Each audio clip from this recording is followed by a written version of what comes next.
The views expressed on this show by guests and the host on issues outside of the 9/11 controlled demolition evidence are the opinions of those individuals alone and do not necessarily reflect those of architects and engineers for 9/11 Truth.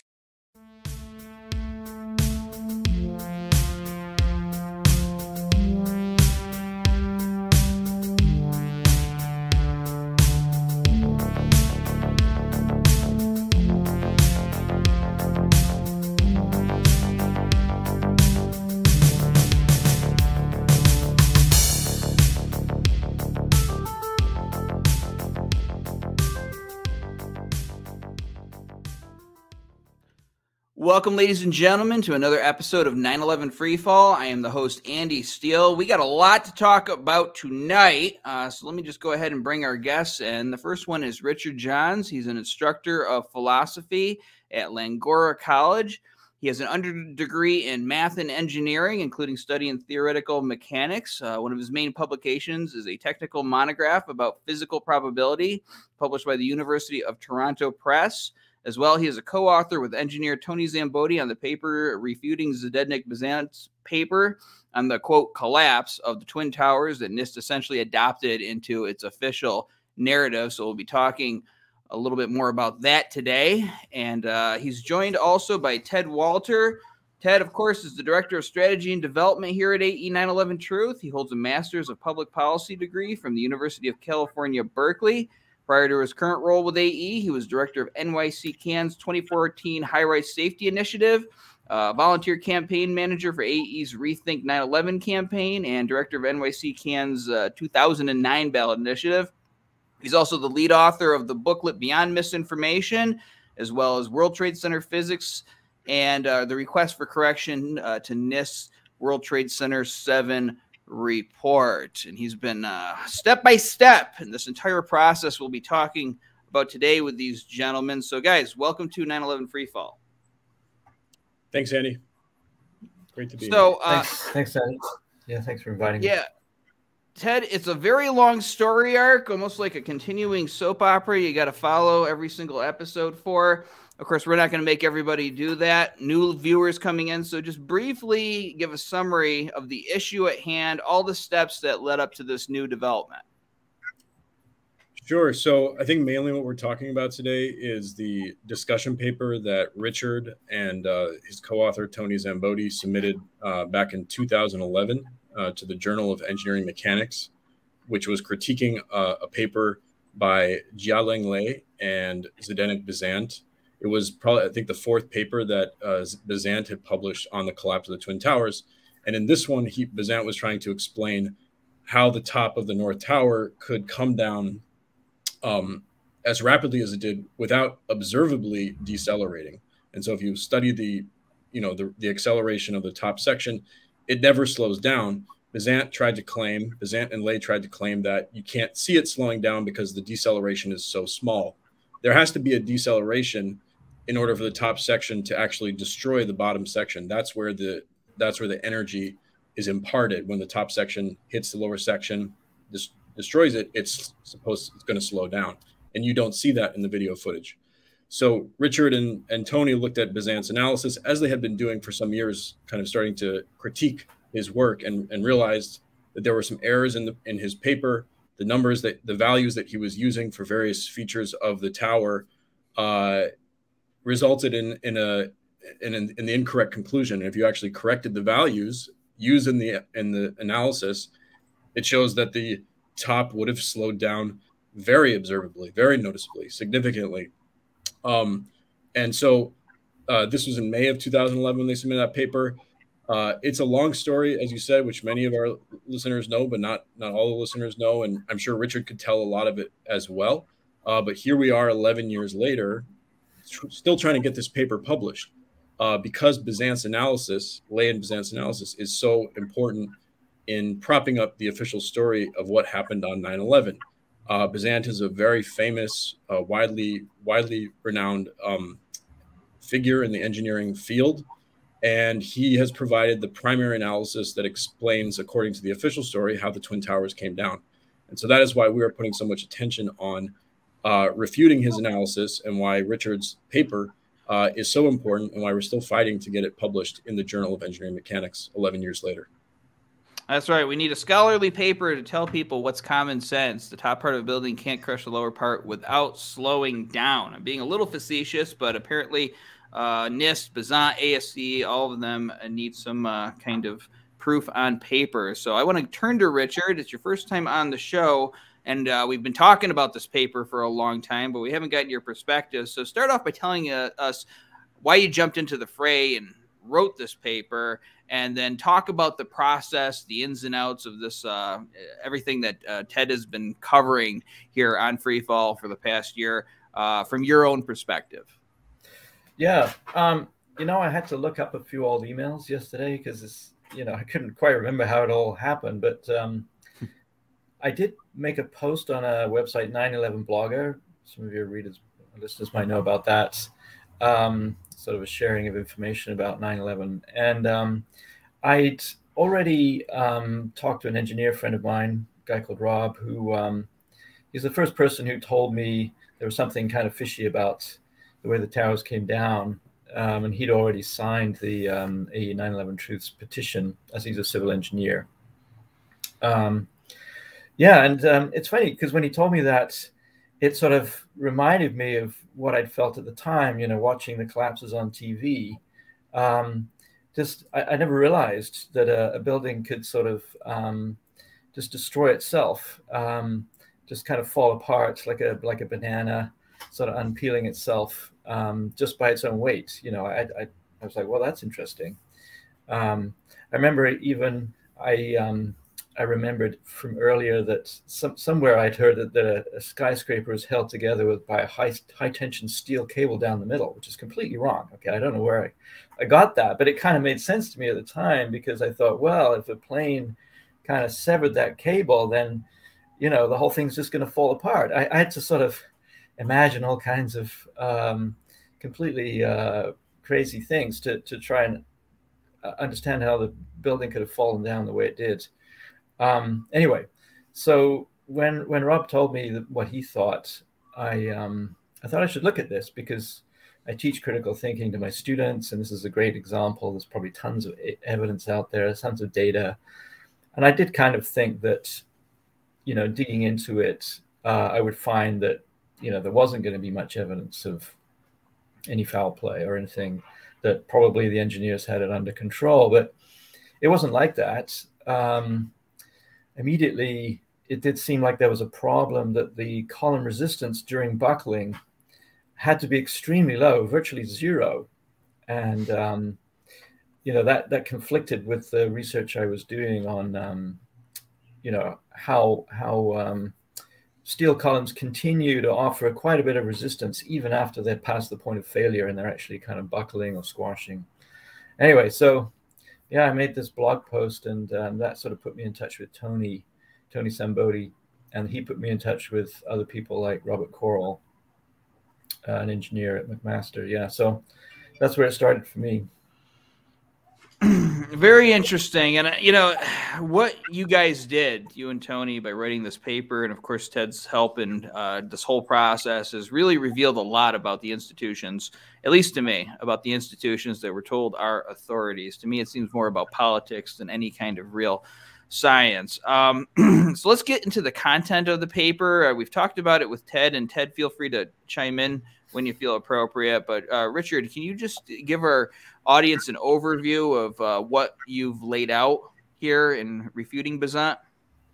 Yeah, so it is a discussion paper that we wrote. So we're not advancing some new theory in the paper. We're simply responding to the theory that they put forward. And, their theory you can sort of break into two parts. There's the sort of, the theoretical aspect of it, what happens when the column buckles, and how do you look at that from an engineering mechanics point of view to calculate the resistance and so forth. But then there's also the actual numbers, right? We're not just giving a theoretical analysis of, some abstract building collapse, but a particular structure. So then you need to know the mass of the structure, how much mass per story. You need to know what type of steel, what were the geometry of those columns, thickness of the plates, all of that. Yeah, so we made no criticism of the theory, but only the actual data. It's interesting about that paper and others. They give very sketchy or very little information about the actual data. They don't just say we're assuming these columns with these dimensions.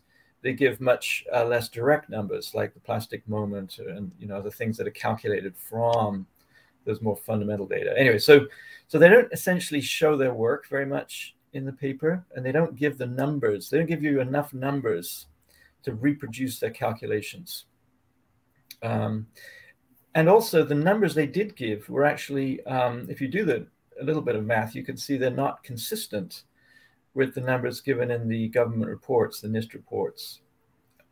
Yeah, so essentially we're just saying, look, if we rerun the calculations, because we can't use your data, you don't give them. If we rerun the calculations using the NIST data, then you don't get a total collapse. You get a collapse of maybe a couple stories, and then you get the whole thing stops. The top of the building just stops falling. Right, and there's been hypothetical, fictional scenarios that get this right. I've seen in movies. Well, NIST gets it wrong. You see sometimes when parts where the towers get severed at a certain place that it's supposed to crush down a little bit and then stop. This has sort of been our position and the 9/11 Truth Movement's position for many years. And indeed, that's what we should have seen that day. And when you look at NIST or, Bažant's diagrams as it comes down, you can see that they claim there's like two phases of collapse, the crush down, and then somehow this top block just disappears in the last couple of seconds of its fall, because we don't see a top block sitting on the rubble there at ground zero. Ted, listening to all of that, what's your, I know you've already kind of talked about this a little bit in previous interviews, but give this audience your take on the paper and add anything that you feel appropriate. Well, I think Richard described it pretty well. And I think, what is interesting here, I mean, the paper is very important and very appropriate for the journal to publish. What becomes interesting is the fact that the journal eventually, after 2 years, rejected the paper as being out of scope for the journal. So just on its face, it's totally ludicrous for a discussion paper that is merely commenting on the particulars of an analysis in a previously published paper to be considered out of scope. The paper, it took the journal a year to render an initial decision on the paper, literally to the day, a year after Richard and Tony submitted their discussion paper. It was rejected by the journal on technical grounds, but very specious technical grounds. And so this was in May of 2012.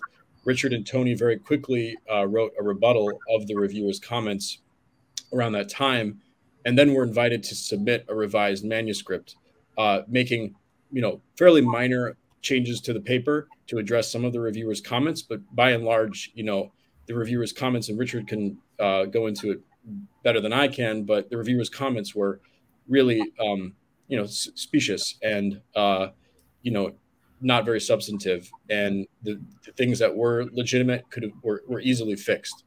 And so at that time, Richard and Tony thought that their paper was going to finally be published after waiting over a year. And then suddenly they waited a whole other year, hearing nothing from the journal. And finally, in August of 2013, talking like 27 months after they first submitted their paper, it was rejected as being out of scope. Now there's a lot of details from like the submission of the revised manuscript in 2012 to the final rejection as out of scope in 2013. A new editor joined the journal during that time. The first editor who was there his name was Kaspar Willam. He was a contractor on the NIST investigation. So right there, you have a bit of a conflict of interest. Ballarini joins the journal and eventually gets involved in reviewing this paper because Willam is just doing nothing with it. And it turns out that Ballarini is a colleague at the University of Minnesota with the other co-author of the original paper, Jia-Liang, who wrote the paper with Bažant.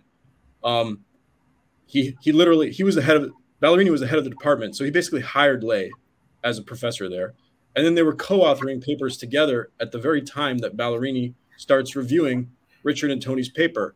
And he makes no you know, you're supposed to announce if you have a conflict of interest or recuse yourself from reviewing the paper. Ballarini doesn't do that. He gets involved in reviewing the paper. It seems like he's going to review it, honestly, because he's actually interfacing with Richard and Tony a little bit during the summer of 2013. And then suddenly, you know, he says, I'm going to have a meeting with Willam at our annual conference in August, and then we'll get back to you with a decision. We're thinking it's going to be positive because I was talking to Tony and Richard at this time. I was aware of what was going on and really pulling for them. And then suddenly they hear in August of 2013, no, it's rejected as out of scope. There's no technical basis for the rejection. And, you know, it's just, you know, I've already said it. It's totally ludicrous to reject this kind of paper as out of scope. And basically it just means that, you know, and Ballarini said it. He's like, I don't want to discuss this issue anymore. The journal, you know, time for the journal to move on. And hey, if you want to change the editorial scope of your journal, that's fine, right? But up until now, this has been the primary venue in the engineering community for discussing this topic.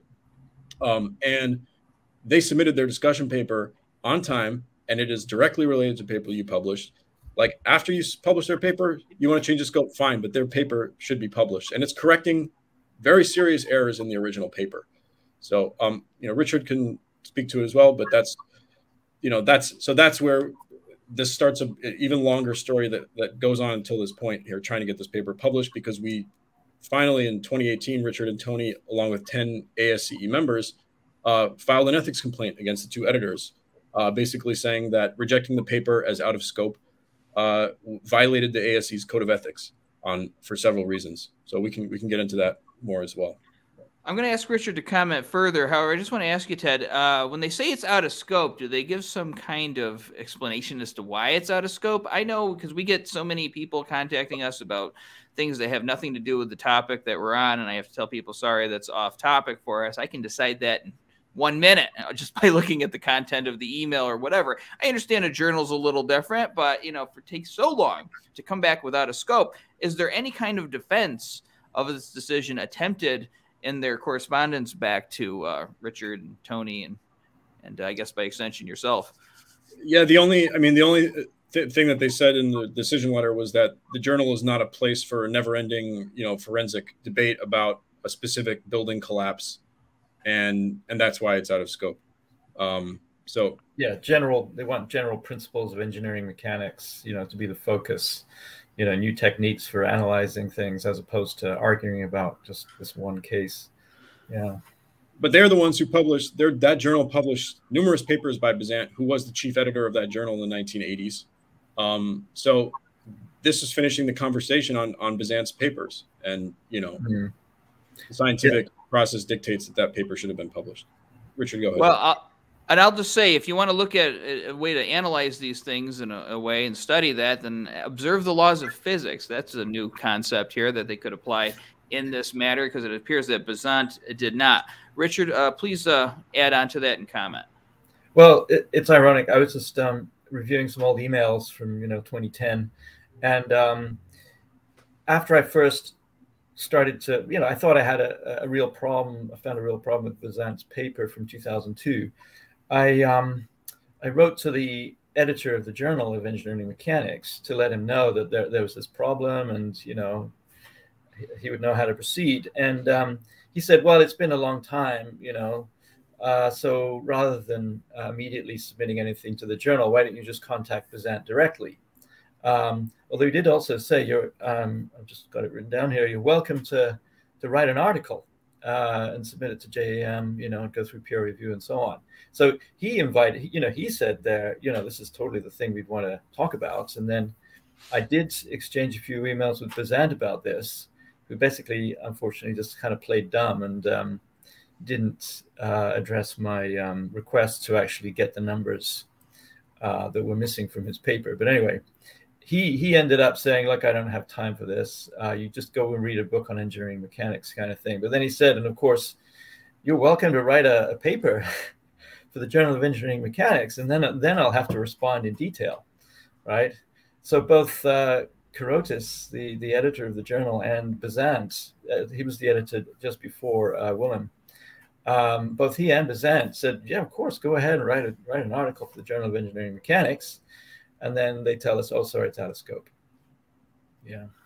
Yeah, I was going to ask you about that, but we're going to actually return to that later because I want to get to the meat of today's program and why we're all meeting here. So, so to be continued. But Ted, give our audience the lowdown on the recent development. Yeah. So basically, after 3.5 years of this ethics complaint, which had many twists and turns to it, as recently as halfway through the ethics complaint, we had an outside organization, like third party, kind of review the complaint and review the whole case. And sadly, somebody in the journals department of the ASCE and Ballarini himself, he was still one of the two co-editors, still the editor several years later, basically lied to the Committee on Publication Ethics, this outside group who was looking at our case, saying that Ballarini was not directly involved in reviewing the paper. And we had all the email correspondence to prove that he was the person involved and was the head of, really was the person who made the decision at the end. And also that they claimed that, the ASCE claimed that, it wasn't rejected for being out of scope. It was rejected on technical grounds. You go back and review the decision letter, and it's very clear. This paper, we're rejecting this paper because it is out of scope. Like it's unambiguous, so the idea was together with the ASCE to go to this outside group to get constructive, advice on how to handle this matter, and sadly Ballarini and the ASCE lied to COPE. And once that happened and that process was finished and COPE basically took their word for it, we submitted an amendment to the ethics complaint, basically showing that Ballarini and the member of the journal staff at ASCE lied to COPE. And it just so happened that coincided with a new editor being at the journal. And so we brought this new amendment and we said, look, we have this additional claim against Ballarini. He and this ASCE staff person lied to COPE. But in addition to that, you have a new editor.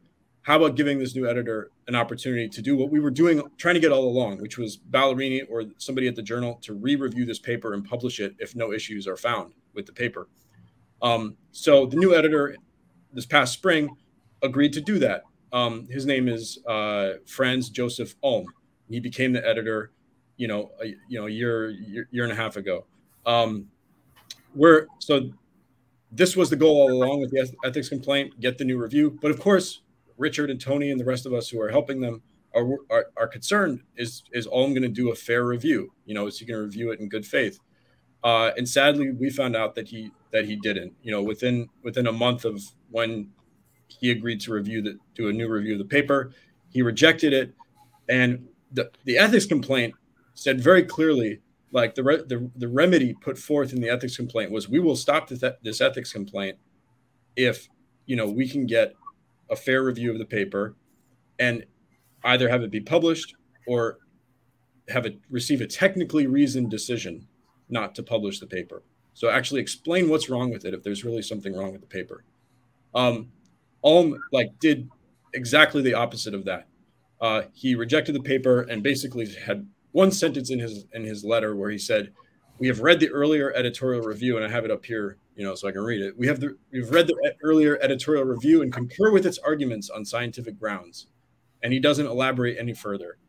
And so Richard and Tony appealed that decision. At first we were like, we're just going to screw this. He's not giving us fair review, but we're like, okay, well, we'll appeal it once and ask him to actually explain and make it clear, because it seemed like the folks at ASCE, the staff at ASCE, didn't make it clear enough to Ulm that this was a very special situation where, hey, maybe you review papers all the time and reject them without giving any basis whatsoever, but this is a situation where you actually have to do, because this paper was already subjected to a biased review, and we're trying to right that now.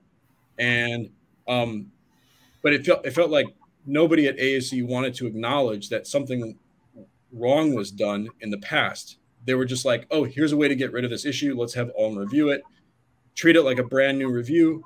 So So they appealed it and said, look, this is the terms of our ethics complaint. Like, you actually, if you're going to reject it, not publish it, you actually have to explain what is wrong with it. You have to explain why you agree with the original reviewer's comments and why you disagree with our rebuttals.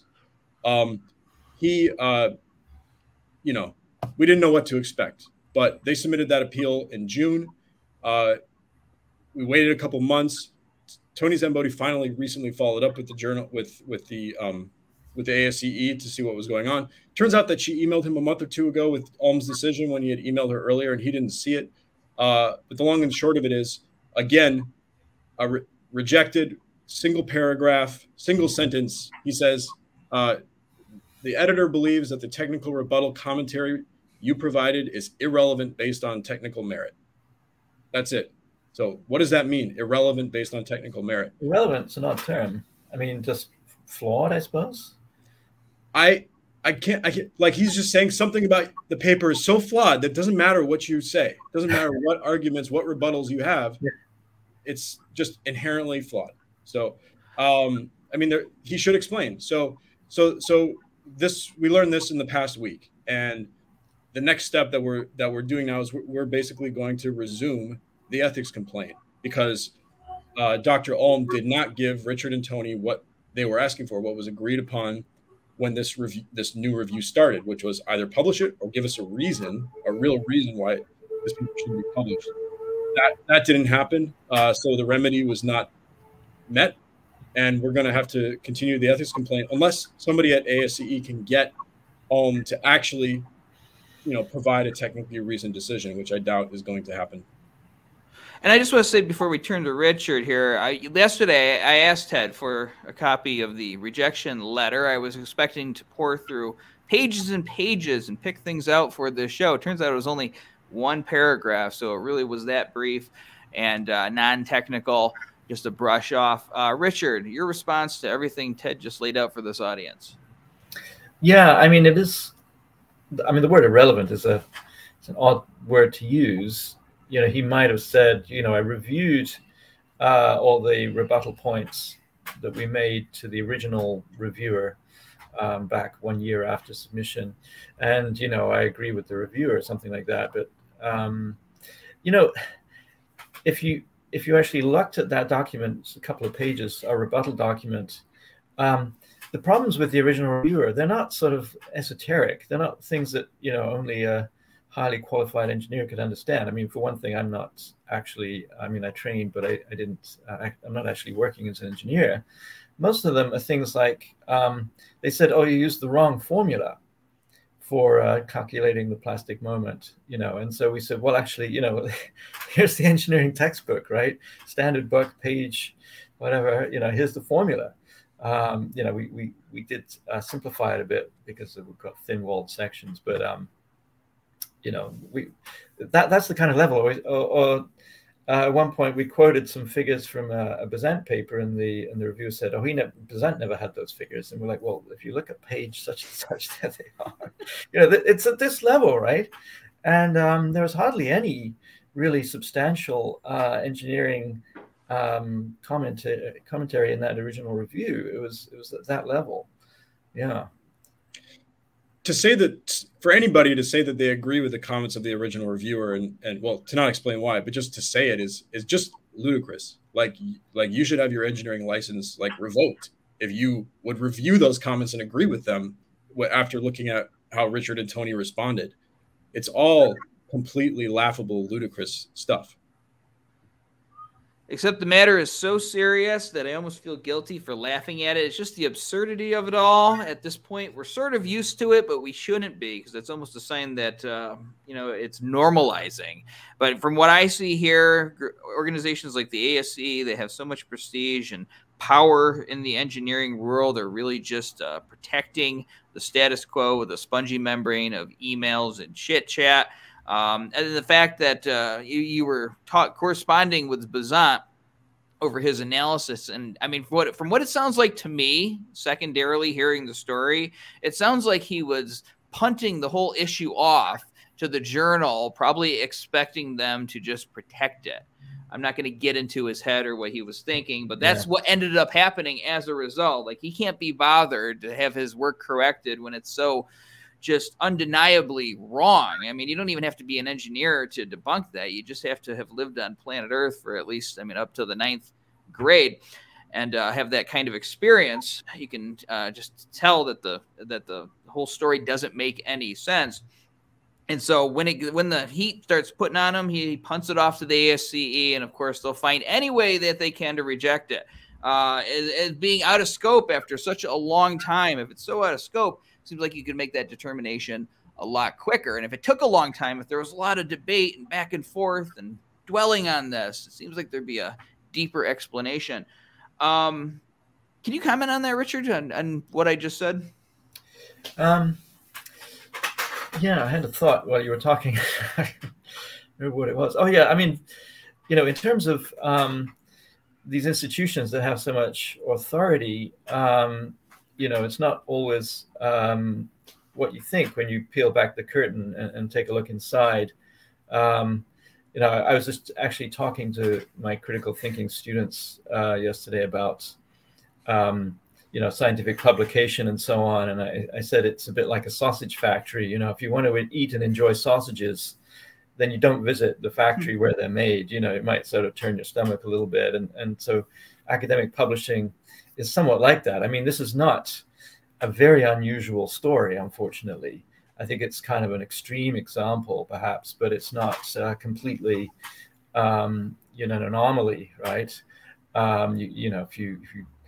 If you look at Twitter, there's all these jokes about reviewer number 3, who's just, completely crazy. But I mean, for me, and this is relatively recently, one of the real face-palming moments was when we found out, as Ted just mentioned, that Jia-Liang was, Ballarini was working. Yeah, Ballarini was working with Le on papers while he was, giving this unbiased review of our paper. This is totally not done. Yeah. Co-workers, he hired him basically like as a subordinate at the University of Minnesota, authoring papers together. He never announced it, never disclosed it during the review process. And then obviously it's so blatantly unethical that Ballarini and the ASCE lied to COPE, the outside organization, when they were reviewing this case to say that Ballarini wasn't really the one reviewing it. It was all Willam. And no, if you go back and look at the email correspondence, it was obviously Ballarini. And despite all that, despite us showing that, so COPE, which ASCE is a member of, right? COPE is this big, they're not that big, but they're an organization that has dozens and dozens of journals and publishers as their members. So they're basically, during this review that they're doing, going to take at face value whatever ASCE gives them. So ASCE said, no, it was they rejected on technical grounds. No, Ballarini wasn't reviewing the paper. It was all Willam. COPE is just going to believe them and take their word for it. And so that whole process was not helpful. But the fact that, we then showed that they lied to COPE, that might be what precipitated this new review. The staff at ASCE may have been more motivated to say, let's not let this disciplinary proceeding happen, because it's going to show not only this bad history with this paper, it's going to show that we were lying about it, And so anyway, that's what we're dealing with here, and sadly, the lengths that this organization is going to prevent this paper from being published. And it's, what we're talking about. So, and I hope this term doesn't offend anybody, but Bazant's papers are sort of like the holy scripture of 9/11 and what happened and what the engineering community is supposed to believe about 9/11. And these Richards and Tony's paper strikes right at the heart of it. And it's sacrilegious, basically.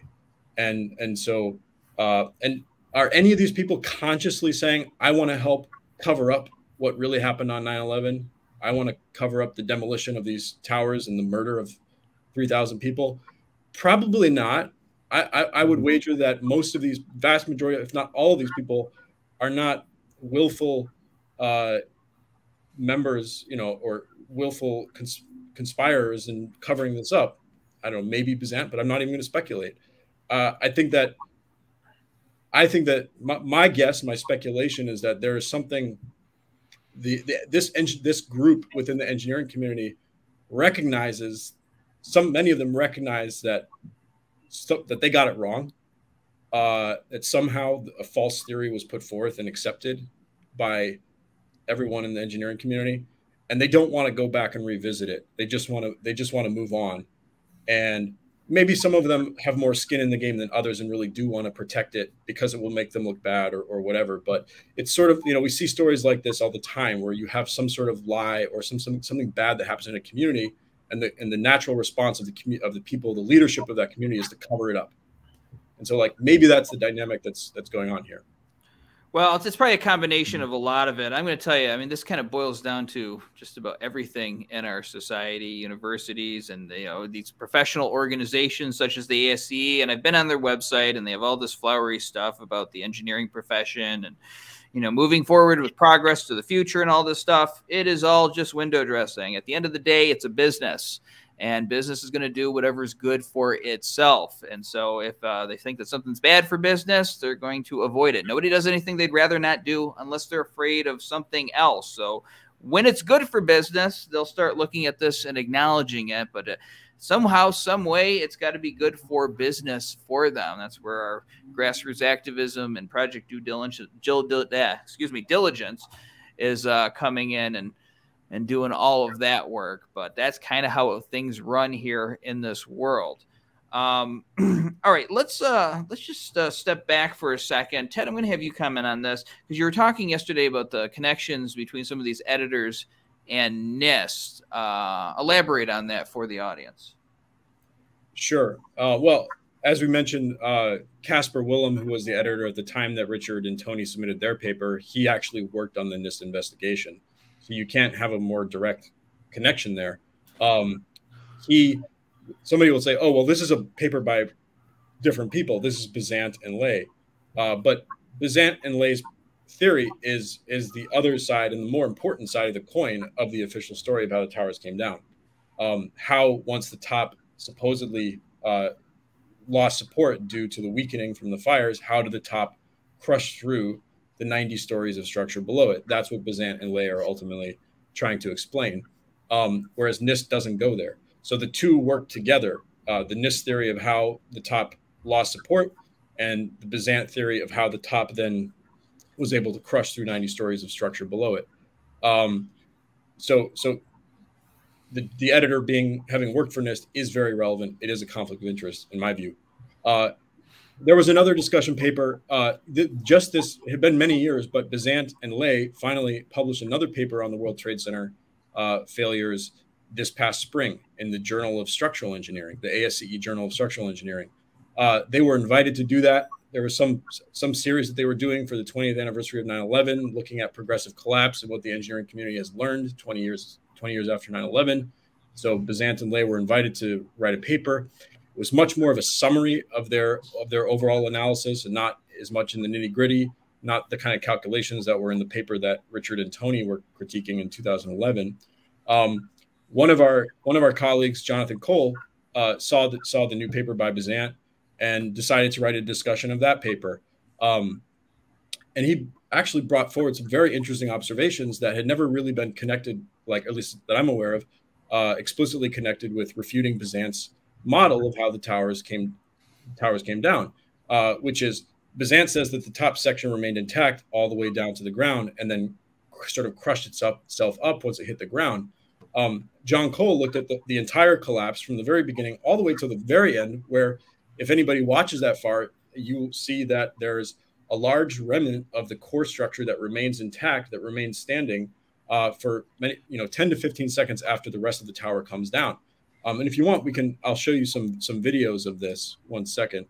Well, let me just reiterate for the audience, because this is the presentation that Jonathan Cole made at our 9/11 anniversary event, Forbidden Truth, where he's showing the spire and how that remaining top or that remaining bottom section and how that correlates with the top coming down and refutes what Bažant has to say. And Ted, didn't you say the other day that they rejected it after only a couple of days or something?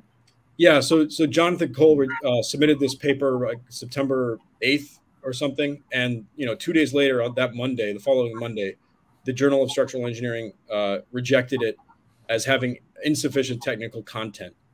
Now, I mean, I saw the paper before it was published. I helped John with it. I reviewed it, and I mean, it's again ludicrous to say that. They're very basic observations. Lots of video and photographic evidence that John actually supplied, which is unlike anything, as Richard said. Bažant, he hides his numbers, and he also doesn't really show you the collapse. He doesn't really use any real visual evidence, and that's sort of the key here, is that Bažant has come up with this fantasy that actually has no connection to reality, no connection to the observed behavior of the towers as they go down. So John is actually using observation and saying, wait, your model doesn't make sense because you say that the top went all the way down, crushing everything below it. And yet, why do we have these large sections of the core still standing for several seconds after? How can the top pass through the core if the core is still standing? So let me show you that one video. Right. Well, and actually, we're going to play these videos. I just want to get Richard's reaction first to these developments, then I'll be getting the videos up while he talks here. Yeah, I didn't know that John Cole had submitted a paper. I'd like to take a look at that. I feel like I used to watch videos made by him many years ago in his like backyard melting steel beams and things. Is that the guy? He did some very interesting experiments. Yeah, showing that you actually could cut a steel beam with thermite if you enclose it in some sort of container. Yeah. Yeah, that's interesting. I mean, I think actually from a point of view of actually just dealing with a paper that you don't want to publish, that's a good response from them. I mean, I don't agree with it or approve of it, but if they'd just done that with us, they could have saved themselves a lot of trouble. Yeah, they kind of backed themselves into a corner by first reviewing it and then saying it was out of scope and all this nonsense. Well, looking at what actually happened does not matter. It's getting to be now where the scientific community trusts animations, cartoons, more than the actual observed facts on the ground. And you can see right there. Again, watch that presentation, folks, because I was getting a bunch of stuff ready, hosting this, and I actually had to stop and pause myself and zero in on it. It was so interesting. But yeah, that remaining section refutes what Bažant has to say, and that is not sitting there arguing, speculating about what's going on. That's right there on the screen. So Ted, let's talk about what you're going to show us here. Yeah, so I'm going to show you the clip, one of the clips that John used in his paper. We believe it was actually filmed by the FBI. So it is public, public domain. And I'm just going to show the collapse from the very beginning to the very end. And even students of 9/11 like us, people in our community often forget about looking at the last 10 to 15 seconds. We tend to focus on the very beginning and when the whole thing comes down, which John and Tony do in their paper. And that's the interesting thing about they've gone at Bažant at the beginning of the collapse, how the motion is too smooth. There's no deceleration. John's paper shows how Bažant's model doesn't work at the end of the collapse. So let's take a look at it. It's about 30 seconds or a little bit longer than that. All right.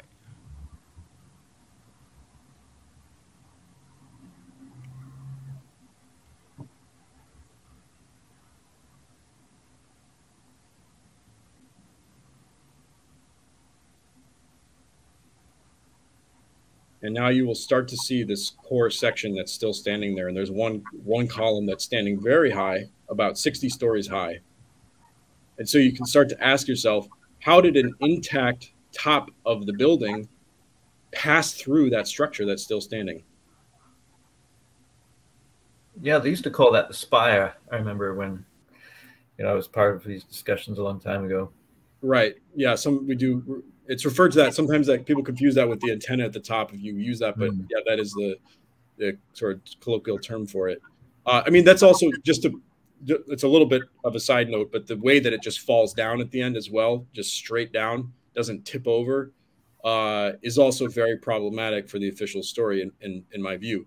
You know, John used this analogy recently with me. He said, if you cut a tree down at the bottom, is it going to fall? Have you ever seen a tree, once you cut it at the bottom, fall straight down?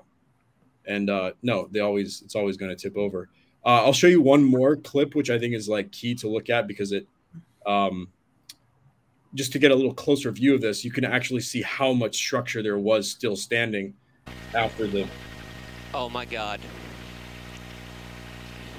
There's a lot Jimmy, of pieces. the second tower just went. A lot of the core is still standing there. There's a part of the core that just falls off. Another piece of the core falls off. It's just so crumbly. It looks like, I mean, how could that be structural steel? Something's happened to it. Yeah.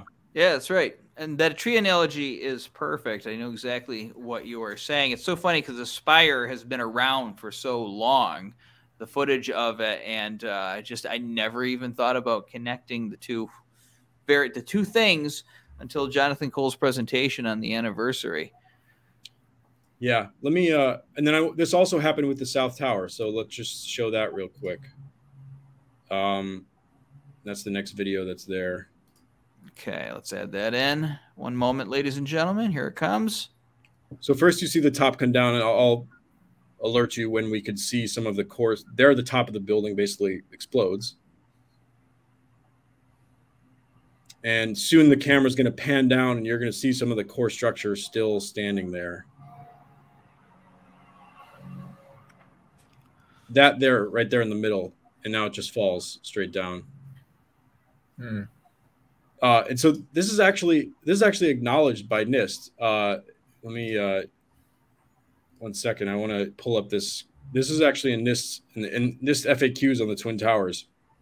They're actually, NIST is trying to explain. NIST is trying to combat the idea of these towers came down so quickly. They came down at almost free fall. Are you able to show that the new image that I uploaded, Andy? I see a new video here. Tell me if let's see. Oh, there's an image right here. Okay. Right. So there, waiting for it. Okay. FAQ 31, they say, how could the towers collapse in only 11 seconds and 9 seconds, speeds that approximate that of a ball drop from a similar height in a vacuum? So they're trying to respond to that whole area. And then at the bottom of this, it's highlighted, from video evidence, significant portions of the cores of both buildings, roughly 60 stories of World Trade Center 1 and 40 stories of World Trade Center 2, are known to have stood 15 to 25 seconds after collapse initiation before they too began to collapse. So NIST agrees, Jonathan Cole agrees, and yet for the ASCE, it's insufficient technical content that the cores of both buildings remain standing. I'm going to pause you for 1 second. Remedy this, though, because it seems like NIST adopted Bazant's pile driver theory. So how can they adopt that and yet acknowledge this? Well, obviously there's a clear contradiction there, but nobody's really paying attention to it. You know, there's all sorts of contradictions in the NIST report. If you go and read it. Yeah, okay, maybe I'm stating the obvious, but yeah, I would, if I was them, I'd probably say, well, you know, the pile driver was there at the start, but then it disintegrated by the end. And so, you know, reality is messy, something like that. But I don't know if that's what they're thinking. That's probably the likely response. The problem is that Bazant has hung his hat on the idea that the top really remained intact until the bottom. Yeah, that crush up thing, once it hits the ground, that's pure fantasy. I mean, you can kind of see the thing disintegrating pretty early on during the collapse. There's nothing there to crush up. Yeah, it's all scattered over, you know, ground around. And let's actually show that, because that's the next thing that I wanted to show here, just real quick to finish this off, because there's a lot of people that haven't seen this stuff before. What is this? The last clip that you just uploaded? I've got two more things. Just the Bazant schematic. Okay, wait. Let me. Okay, so it hasn't been uploaded yet. All right. See a picture coming through here. They only let us upload a certain amount at a time, folks. So we're catching up as we go along here. But there's so many contradictions in the NIST report, and we have a supporter that finds them all the time, and he submits them as questions, and they're a little bit rhetorical, but they are great points, things that we don't even think of. I'd like to put them all together in a single volume and submit this to NIST as some kind of I don't know, request for correction or whatever the proper terminology is. That's Ted's department, but submit that to them to address, because this guy is a pro at finding these contradictions. Andy, it's How are we doing on that graphic? It's not allowing me to, even though I've deleted the ones that I already uploaded, it's not allowing me to upload anymore because I've reached my limit, unfortunately. You've reached your limit. Okay. Well, I think we are familiar with, and I'm gonna, if you want, Ted. Oh, well, I can't get that up. But we're all familiar with the image. And if you're not, you can find it in Bažant's report. I believe, I know that it's in my graphic novel, Born on 9/11, because I had to recreate it. But there's a graphic showing the top block coming down, and there's several stages of this as it crushes down. And then in the last final stages, there's a crush up period. And then it kind of looks cute. The top block just kind of turns into this pile of debris at the end. In the pictures, there's kind of like these little doodles that either Bažant or somebody on his staff did. And that's what we see. That's what you're describing, correct? Yes. And I actually just emailed you Bažant's image and John Cole's, which is the one that people haven't really seen before, which is worth looking at. If you're able to download that and bring it up. All right. I'm not sure if I can bring my email up at this moment. I can try, but go ahead and just talk about your analysis with that. And if we can get the graphic up, we will. Well, basically what John did in his paper was he drew accurate schematic of, similar to Bažant's, but showing what actually happened, which is the top starts to come down, top disappears. Then you just have the building sort of mushrooming and, ejecting laterally. And then the spire still standing there as the outer parts of the building keep being ejected laterally. And so it's worth seeing that graphic. But in any case, the reason we got into this was because you wanted to talk about, sort of the connections to NIST and the corruption and that's happening at ASCE, sadly. And so the editor at the Journal of Structural Engineering, who rejected John's paper after 2 days, works very closely with Therese McAllister at NIST, she was basically the second most important person on the NIST investigation. And he is the head of a research center at Colorado State University that receives $4 million a year in funding from NIST. And it's called what do I got here? The NIST funded, it's actually part of the name, the NIST funded Center of Excellence for Risk-Based Community Resilience Planning.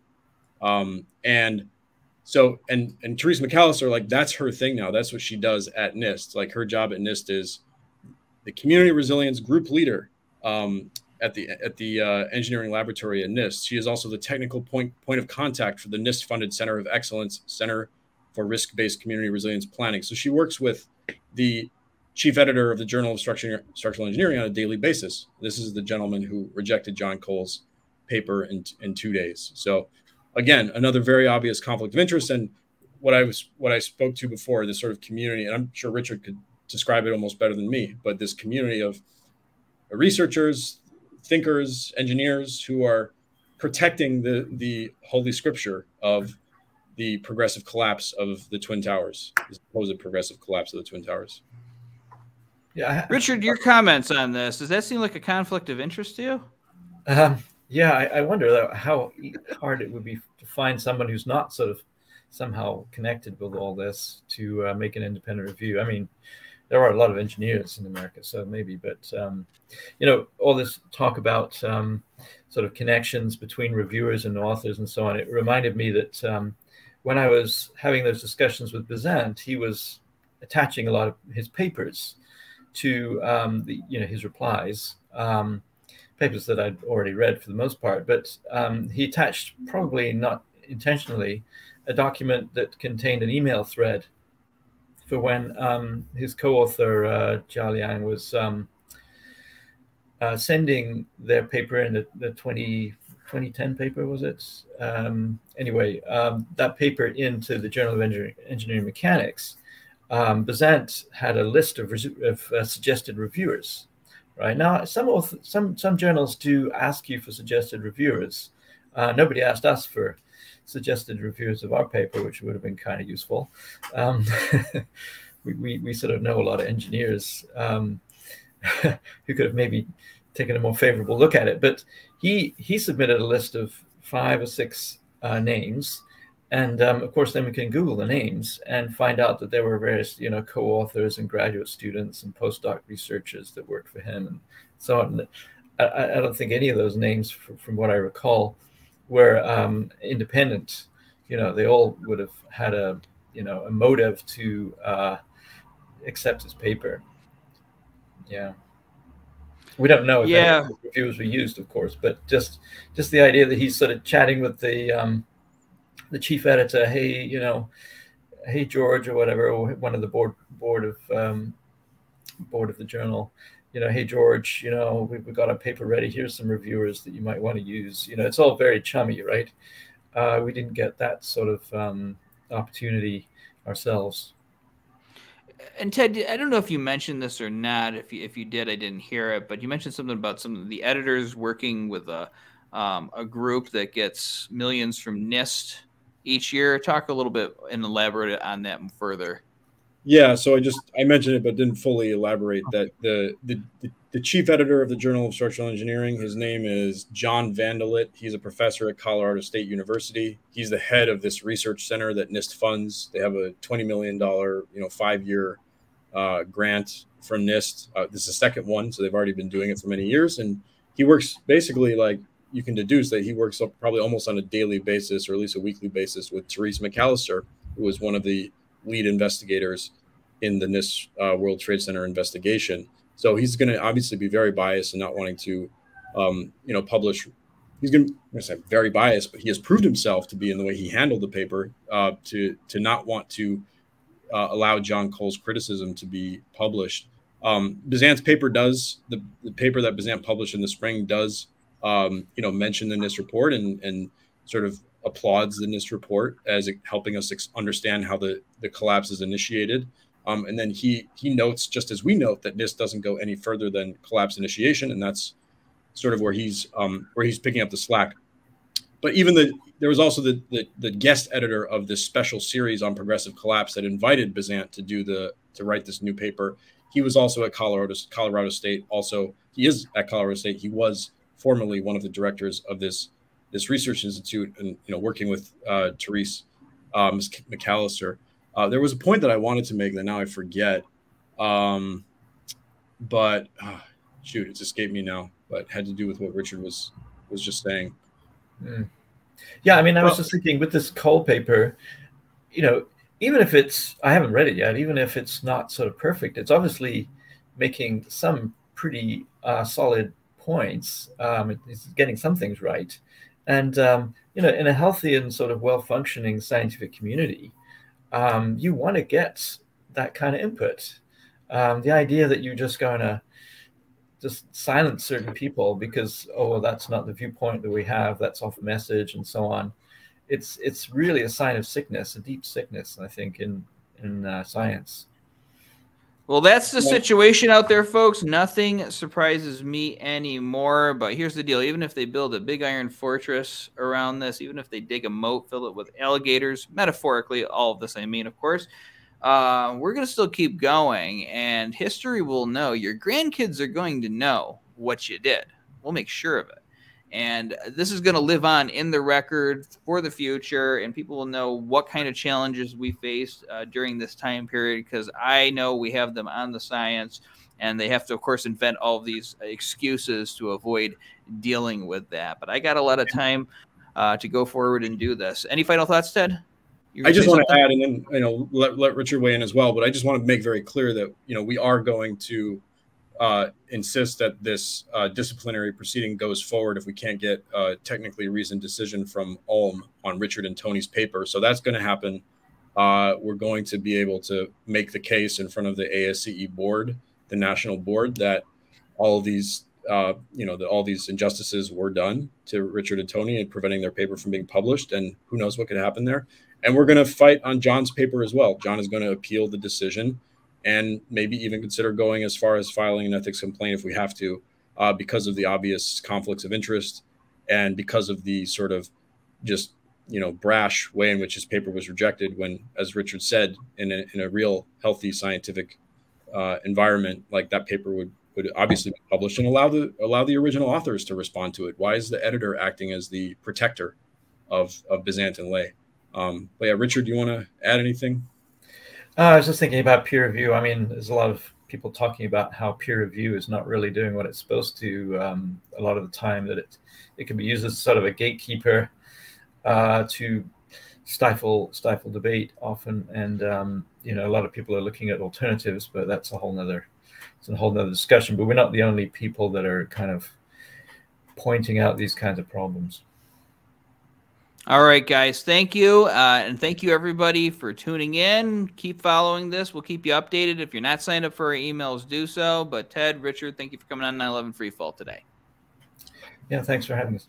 All right, ladies and gentlemen, there you go. Another 9/11 Free Fall. Remember, if you have suggestions for how to improve the show, you can write to us at ae911truth.org or 911freefall.com. But for my part, this is Andy Steele saying we'll see you next week. Bye-bye.